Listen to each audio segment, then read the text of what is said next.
Selamat malam semuanya. Assalamualaikum warahmatullahi wabarakatuh. Perkenalkan, kami dari kelompok yang akan mempresentasikan materi dengan judul Dinamika Ekonomi Terbuka Indonesia, Analisis Neraca Pembayaran, Nilai Tukar Rupiah, dan Efektivitas Kebijakan dalam Kerangka Model-Model Framing. Pada presentasi ini, kami akan membahas bagaimana kondisi perekonomian Indonesia yang terbuka terhadap perdagangan dan arus modal internasional dapat mempengaruhi nilai tukar dan juga kebijakan ekonomi yang diterapkan pemerintah dan Bank Indonesia. Di kelompok kami ada saya dengan Nadia Rismaudi, ada Susmiati, Suci Ramadayanti, dengan Viola Ramadhani. Materi yang pertama, kita masuk ke landasan ekonomi terbuka. Secara sederhana, ekonomi terbuka adalah kondisi ketika perekonomian suatu negara tidak hanya melakukan kegiatan ekonomi di dalam negeri, tetapi juga berinteraksi dengan negara lain. Interaksi tersebut dapat melalui perdagangan internasional, arus modal, dan transaksi keuangan internasional. Jadi, kondisi ekonomi Indonesia juga bisa dipengaruhi oleh apa yang terjadi di luar negeri. Misalnya perubahan suku bunga global, perdagangan internasional, maupun masuk dan keluarnya investasi asing. Selanjutnya adalah Neraca Pembayaran Indonesia atau NPI. NPI secara umum mencatat transaksi ekonomi antara Indonesia dengan negara lain. Dalam materi ini, NPI dibagi menjadi dua bagian utama. Yang pertama adalah transaksi berjalan atau current account yang mencatat ekspor dan impor barang dan jasa, pendapatan primer, serta pendapatan sekunder. Kemudian yang kedua adalah transaksi modal dan finansial yang mencatat arus modal yang masuk maupun keluar dari Indonesia. Untuk transaksi finansial sendiri terdapat investasi langsung atau FDI, kemudian investasi portofolio dan transaksi lainnya.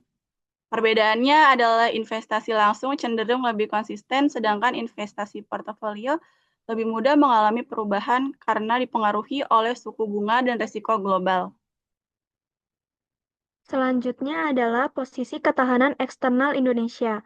Pada tahun 2025, cadangan devisa Indonesia mencapai sekitar 156,5 miliar dolar AS. Cadangan devisa tersebut setara dengan pembiayaan sekitar 6,2 bulan impor dan pembayaran utang luar negeri pemerintah. Angka ini berada jauh di atas standar kecukupan internasional yang sekitar 3 bulan. Selain itu, defisit transaksi berjalan pada tahun 2025 berhasil ditekan menjadi sekitar 1,5 miliar dolar AS atau 0,1% dari PDB, lebih rendah dibandingkan defisit tahun 2024 sebesar 8,6 miliar dolar AS atau 0,6% dari PDB. Perbaikan tersebut salah satunya didukung oleh peningkatan surplus perdagangan barang yang mencapai 49,8 miliar dolar AS, terutama dari kinerja ekspor produk manufaktur. Transmisi NPI terhadap nilai tukar. Dalam kondisi surplus NPI, penerimaan valuta asing lebih besar dibandingkan pengeluaran.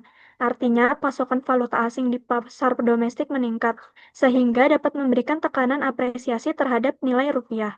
Sebaliknya, dalam kondisi defisit NPI, kebutuhan valuta asing untuk impor dan pembayaran utang meningkat. Pasokan valuta asing menjadi lebih terbatas sehingga dapat memberikan tekanan depresiasi terhadap rupiah. Untuk menjaga kestabilan nilai tukar, Bank Indonesia dapat berperan sebagai penyeimbang melalui intervensi di pasar valuta asing, seperti transaksi spot dan NDF, serta melalui penyesuaian suku bunga acuan. Jadi kondisi neraca pembayaran dan nilai tukar saling berkaitan karena perubahan arus valuta asing dapat mempengaruhi permintaan dan penawaran valuta asing di dalam negeri. Indonesia menggunakan sistem Managed Floating Exchange Rate atau sistem nilai tukar mengambang terkendali. Artinya, nilai tukar rupiah tetap bergerak mengikuti dinamika permintaan dan penawaran di pasar. Namun, Bank Indonesia dapat melakukan intervensi ketika terjadi fluktuasi nilai tukar yang berlebihan dalam jangka pendek. Selanjutnya, dalam teori Impossible Trinity atau trilema makroekonomi, suatu negara tidak dapat mempertahankan tiga hal sekaligus, yaitu mobilitas modal yang bebas, otonomi kebijakan moneter, dan nilai tukar tetap. Dalam kondisi Indonesia, mobilitas modal relatif terbuka dan Bank Indonesia tetap memiliki kewenangan untuk menentukan BI rate. Karena itu, Indonesia memilih nilai tukar yang mengambang terkendali, sehingga nilai tukar tetap dapat menyesuaikan dengan kondisi pasar, tetapi Bank Indonesia tetap dapat melakukan intervensi untuk menjaga stabilitas nilai tukar. Selanjutnya, kita akan masuk ke model Mundell-Fleming. Model ini digunakan untuk menganalisis bagaimana kebijakan fiskal dan moneter mempengaruhi perekonomian terbuka. Pada kebijakan fiskal ekspansif, misalnya pemerintah meningkatkan pengeluaran atau menurunkan pajak, kurva YS bergeser ke kanan. Hal ini meningkatkan pendapatan dan suku bunga domestik. Suku bunga yang lebih tinggi kemudian menarik modal asing masuk, sehingga rupiah mengalami apresiasi. Namun, rupiah yang menguat membuat ekspor menjadi lebih mahal dan akhirnya menekan ekspor neto. Jadi dalam kondisi ini, kebijakan fiskal menjadi kurang efektif. Next, Kak. Sedangkan pada kebijakan moneter ekspansif, misalnya dengan menurunkan BI rate, likuiditas meningkat dan suku bunga domestik menurun. Kondisi ini dapat mendorong terjadinya arus modal keluar. Akibatnya, rupiah mengalami depresiasi. Depresiasi rupiah membuat produk Indonesia lebih kompetitif di pasar internasional, sehingga ekspor itu meningkat dan dapat mendorong pertumbuhan PDB. Karena itu, kebijakan moneter dinilai sangat efektif dalam model ini. Selanjutnya adalah bukti empiris efektivitas kebijakan. Yang pertama itu ada peneliti dari Pak Santoso dan Basuki tahun 2009. Pendekatan atau metode yang digunakan itu adalah two-stage least square atau 2SLS atau Mundell-Fleming. Nah, temuan yang mereka dapatkan adalah tentang instrumen moneter M2 memiliki pengaruh langsung dan konsisten terhadap pertumbuhan PDB dibanding pengeluaran fiskal. Selanjutnya ada K dan Putri tahun 2017 menggunakan metode model Mandling-Fleming data tahun 2000 sampai dengan 2014. Temuan utama yang mereka temukan adalah multiplier kebijakan moneter tercatat sebesar 0,00280, jauh lebih tinggi dari multiplier fiskal sebesar 0,001316. Selanjutnya ada Fitri di tahun 2021. Metode yang dia gunakan adalah partial Mandel-Fleming data tahun 2000 sampai dengan 2009. Temuan utamanya adalah transmisi B-rate melalui depresiasi kurs efektif memperkuat daya saing ekspor manufaktur nasional. Selanjutnya ada rekomendasi bauran kebijakan policy mix. Yang pertama ada moneter fleksibel. Kebijakan moneter fleksibel ini berarti bank sentral menyesuaikan kebijakan suku bunga dan likuiditas sesuai kondisi ekonomi, bukan mempertahankan kebijakan yang sama terus-menerus.